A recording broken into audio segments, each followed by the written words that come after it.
Hi hello everyone, నమస్తే. నేను మీ anchor Sonia. పగిలిన గుడ్డు తక్కువ ధరకే తింటే ఇబ్బందులు.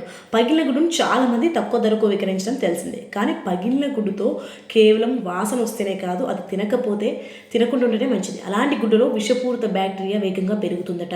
అండ్ ఈ గుడ్డు తినడం వల్ల వాంతులు, వాసన విరేచనాలు వాసన సమస్యలు ఉన్న లోపల క్రిములు డెవలప్ అవుతాయి. సో కాబట్టి తక్కువ ధరకు వస్తుంది అనుకొని పగిలిన గుడ్లను వాడటం ప్రమాదకరం.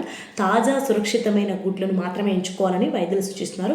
సో ఆరోగ్యం ముఖ్యం, ధర కాదు. ఈ సమాచారం ఉపయోగకరంగా అనిపిస్తే షేర్ ఇట్. అండ్ ఇలా పగిలిన గుడ్డు తీసుకోవడానికి సంబంధించి ఇంకా మీరేమనుకుంటున్నారో కామెంట్ రూపంలో తెలియజేయండి.